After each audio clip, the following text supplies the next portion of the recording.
Mutual ஃபண்ட்ஸில் invest பண்ணவங்க கண்டிப்பாக active funds, passive ஃபண்ட்ஸுங்கிறத கேள்விப்பட்டிருப்பீங்க. ஸோ அப்போ பேசிவ் ஃபண்ட்ஸுங்கிறது என்ன, ஆக்டிவ் ஃபண்ட்ஸுங்கிறது என்ன, பேசிவ் ஃபண்ட்ஸில் என்ன நடக்குது, என்ன மாதிரி ஸ்ட்ராட்டஜி இப்போ போயிட்டுருக்கு, இதுதான் இன்றைக்கி நம்ம பார்க்க போகிறோம். இன்றைக்கி பார்க்க போகிற டாபிக் வந்து passive funds are having a reckoning in India as well as in the US. சரிங்களா, இதுதான் இன்றைக்கி பார்க்க போகிற topic. Welcome to Bizbytes Tamil. இது ஷார்ட் பிஸ்னஸ் ஸ்டோரிஸ்க்கான நேரம்.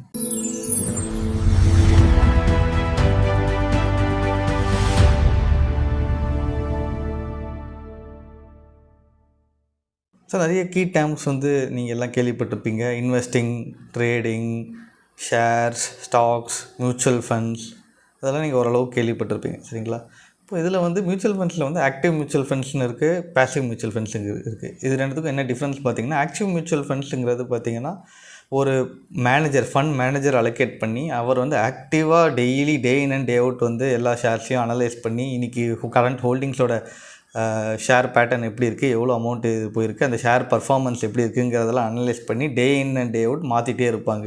ஏதாவது பிரச்சனைனா டக்குன்னு பிரச்சனைனா ஷேர்ஸை இந்த கம்பெனியை விற்றுட்டு அந்த கம்பெனி வாங்குறது. இப்போ நம்ம ஒரு ஷேர் மார்க்கெட்டில் நம்ம பண்ணுற மாதிரி அவங்க ஒரு என்டையர் போர்ட்ஃபோலியோ ஆஃப் மியூச்சுவல் ஃபண்டுக்கு அவங்க பண்ணுவாங்க. இதுதான் active mutual fund.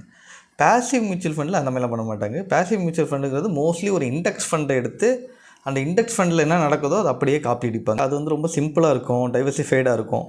So for example வந்து நிஃப்டி 50ங்கிறது உங்களுக்கு தெரியும். பிஎஸ்சியோட இது இண்டெக்ஸ் ஃபண்டாக வந்து நிஃப்டி 50. சரிங்களா, அப்போ நிஃப்டி 50ல் என்ன இருக்கோ அது அப்படியே வந்து ஃபாலோ பண்ணுற இதெல்லாம் வந்து பேசிவ் ஃபண்ட் சொல்லுவாங்க. இல்லை கோல்டு ரேட்டை ஃபாலோ பண்ணுறது கோல்டு பீஸ், அதுவுமே வந்து இண்டெக்ஸ் ஃபண்ட் மாதிரி சொல்லுவாங்க. சரிங்களா, மிட் கேப்பை மட்டும் ஃபாலோ பண்ணுற மாதிரி, இல்லை ஸ்மால் கேப்பை மட்டும் ஃபாலோ பண்ணுற மாதிரி நிஃப்டியில். சரிங்களா, இல்லை நிஃப்டி ஆட்டோன்னு இருக்குல்ல, அதை மட்டும் ஃபாலோ பண்ணுற மாதிரி, நிஃப்டி பேங்கிங்கை மட்டும் ஃபாலோ பண்ணுற மாதிரி.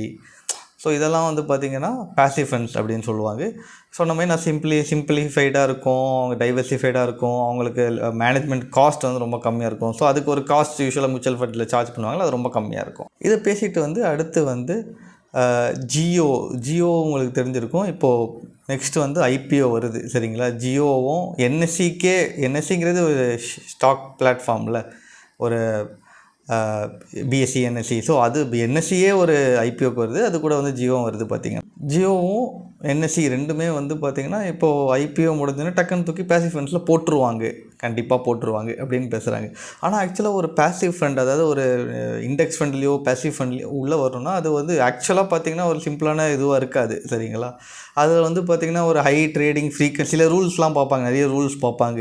ஹை ட்ரேடிங் ஃப்ரீக்வன்சி இருக்கான்னு பார்ப்பாங்க, அவங்களோட மார்க்கெட் கேபிட்டலைசேஷன் என்னென்னு பார்ப்பாங்க, ஹை லிக்விடிட்டி மெயின்டைன் பண்ணுறாங்களா அந்த கம்பெனிஸ்லாம் அப்படிங்கிறது பார்ப்பாங்க. இந்த மாதிரி நிறைய க்ரைட்டீரியாஸ் வச்சு தான் இதை வந்து உள்ளே எடுத்துகிட்டு வர முடியும். சரிங்களா, அதுவும் வந்து பார்த்திங்கன்னா எவ்ரி 6 months வந்து அதை வந்து மாற்றிட்டே இருப்பாங்க.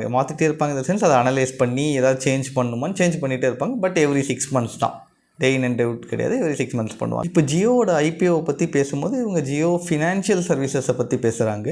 இது வந்து சில வருடங்கள் முன்னாடி வந்து ஐபிஓ கண்டு உள்ளே வந்தது. சரிங்களா, ஸோ அதில் என்ன நடந்தது பார்த்திங்கன்னா அதே மாதிரி தான். இது ஐபிஓ முடிஞ்சு உள்ளே வந்தோடனே டக்குன்னு தூக்கி பேசிவ் ஃபண்ட்ஸ்லாம் நிஃப்டி 50லையும் எல்லாத்துலேயும் எடுத்து உள்ளே போட்டுட்டாங்க அப்படின்னு சொல்லி பேசுகிறாங்க. சரிங்களா, இதே வந்து ஃபாரின்லேயும் நடந்ததை வச்சும் பேசுகிறாங்க. ஸோ இப்போது ஸ்பேஸ் எக்ஸ் உங்களுக்கு தெரிஞ்சிருக்கும், உலகத்திலே மிகப்பெரிய ப்ரைவேட் ராக்கெட் சிஸ்டம்லாம் பண்ணுற ஒரு கம்பெனி. சரிங்களா, இந்த ஸ்பேஸ் எக்ஸும் வந்து இதே தான் நடந்தது அப்படின்னு பேசுகிறாங்க. அதாவது June 12 வந்து அதோட ஐபிஓ நடந்தது. ஐபிஓ நடந்து போதே பார்த்திங்கன்னா இவங்களோட ப்ரைஸ் டு ரெவன்யூ ரேஷியோ, அதாவது நம்ம இந்தியாவில் வந்து ப்ரைஸ் டு ஏர்னிங் பார்ப்போம், அந்த மாதிரி ப்ரைஸ் டு ரெவன்யூ ரேஷியோ வந்து 121x கிட்ட இருக்குது. அதுங்கிறது ரொம்ப ஹை இது. சரிங்களா, ஸோ இந்த மாதிரி இதெல்லாம் மோஸ்ட்லி வந்து அதுவும் எடுத்த உடனேலாம் உள்ளே விட மாட்டாங்கல்ல, கரெக்டுங்களா. ஆனால் இங்கே பார்த்திங்கன்னா அவங்கள ஐபிஓ முடிஞ்ச உடனே அவங்கள வந்து ஐபிஓ அலோவ் பண்ணதே ஒரு பெரிய விஷயம். அதுக்கப்புறம் டக்குன்னு தூக்கி எல்லா ஃப்ரெண்ட்ஸ்லையும் எடுத்து உள்ளே போட்டுட்டாங்க. அடுத்து வந்து ஜியோ ஃபினான்ஷியல் சர்வீஸை பற்றி இன்னும் கொஞ்சம் பேசும்போது பார்த்திங்கன்னா அவங்க Feb 2025 அவங்க ஐபிஓ வந்தாங்க. சரிங்களா, அவங்க எப்படி ஐபிஓ வந்தாங்கன்னா அவங்க பயங்கரமான கம்பெனி, பயங்கரமாக பர்ஃபார்ம் பண்ணி அவங்க வந்தாங்கன்னா இல்லை. சரிங்களா, அவங்களோட பேரண்ட் கம்பெனி, அதாவது ரிலையன்ஸ் ரிலையன்ஸ் வந்து இந்த கம்பெனியை ஃபார்ம் பண்ணி உங்களுக்கு 12 பில்லியன் வந்து கிஃப்ட் பண்ணுறாங்க, கொடுக்குறாங்க. சரிங்களா? அந்த 12 பில்லியனை தான் இங்கே காமிச்சு இவ்வளோ மார்க்கெட் கேபிட்டலைசேஷன் இருக்குது, இவங்ககிட்ட இவ்வளோ காசு இருக்குது. 12 பில்லியனுங்கிறது 1,00,000 கோடிக்கு மேலே, கரெக்டுங்களா? ஸோ அதை வச்சு தான் இவங்க வந்து உள்ள ஐபிஓவில் உள்ளே வந்தாங்க. உள்ளே வந்தோன்னா பார்த்தீங்கன்னா டக்குன்னு எல்லா பிஎஸ்சி, என்எஸ்சி, நிஃப்டி 50 மியூச்சுவல் ஃபண்டுன்னு எல்லாத்துலேயும் எடுத்து உள்ளே போட்டாங்க. இவங்களோட கிட்டத்தட்ட வந்து பார்த்திங்கன்னா இவங்களோட பி ரேஷியோலாம் வந்து பார்த்திங்கன்னா ரொம்ப ஹை. So highly அன்ஜஸ்டிஃபைடு. சரிங்களா?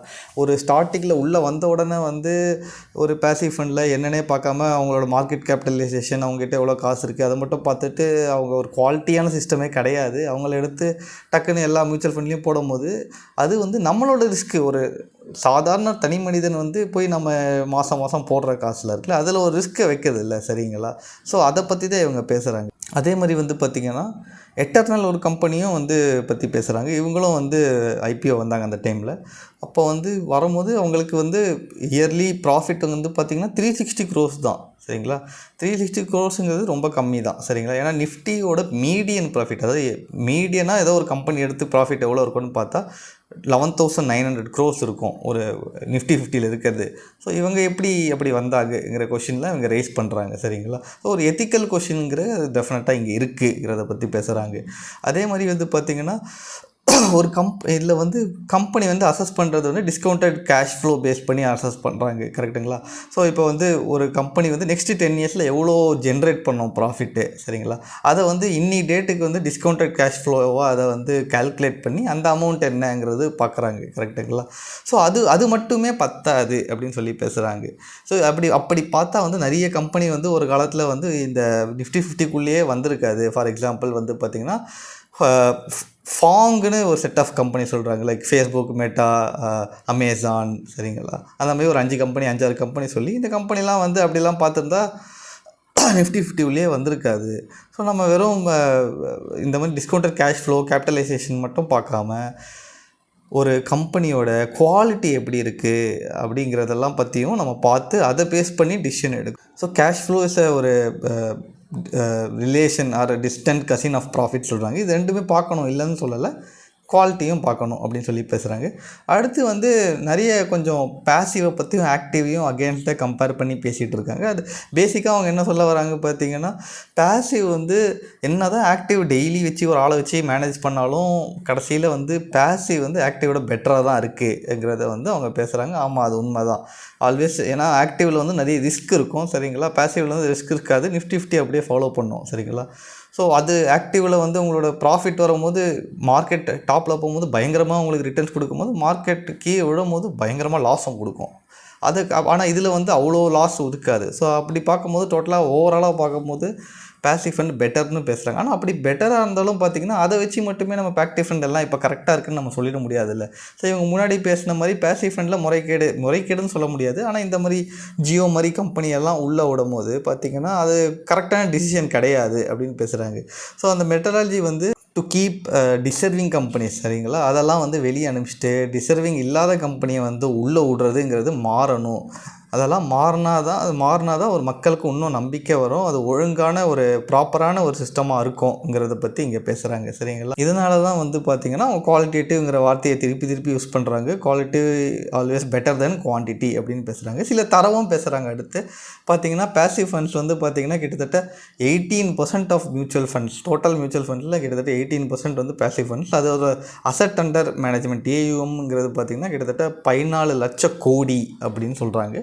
கடைசியில் முடிக்கும் போது என்னன்னு சொல்லி முடிக்கிறாங்கன்னா, யூஎஸில் வந்து நிறைய பேசிவ் ஃபண்டில் இன்வெஸ்ட் பண்ணவங்களுக்கு பாதி பேருக்கு வந்து அவங்க காசெல்லாம் கடைசியில் ஸ்பேஸ் எக்ஸ் மாதிரி கம்பெனிக்கு போகுதுன்னு தெரியாமலே இன்வெஸ்ட் பண்ணியிருப்பாங்க. அதே மாதிரி தான் இந்தியாவிலும் பார்த்திங்கன்னா பல பேர் வந்து ஜியோ மாதிரி கம்பெனிக்கு வந்து நம்ம காசு போகுதுங்கிறது தெரியாமலே நிறைய பேசிவ் மியூச்சுவல் ஃபண்டில் போட்டுருவோம். பேசிவ் தானேன்னு போட்டிருப்போம். ஆனால் ஆக்சுவலாக பார்த்தா இந்த மாதிரி நம்ம ஃபண்டெல்லாம் கடைசியில் ஜியோ மாதிரி கம்பெனிக்கு போகுது. சரிங்களா? அந்த மாதிரி ஜியோங்கிறது பிரச்சனை இல்லை. ஜியோ மாதிரி நிறைய company which are not suppose to be இந்த mutual fund, passive mutual fund or index fund. சரிங்களா? அந்த மாதிரி கம்பெனிஸ்க்கெலாம் நிறைய போகுதுன்னு சொல்லி முடிக்கிறாங்க. இது அன்லெஸ் அன்டில் செபி மாதிரி ஒரு கவர்மெண்ட்டோட ஆர்ம் வந்து பயங்கரமான ஸ்ட்ரிக்ட் ஆக்ஷன் எடுத்து இதை ஸ்ட்ரிக்டாக பார்க்கும் போது தான் இதை மாறும் அப்படின்னு சொல்லி முடிக்கிறாங்க. Thank you for listening to my podcast. Keep liking and subscribing to my articles. Thank you.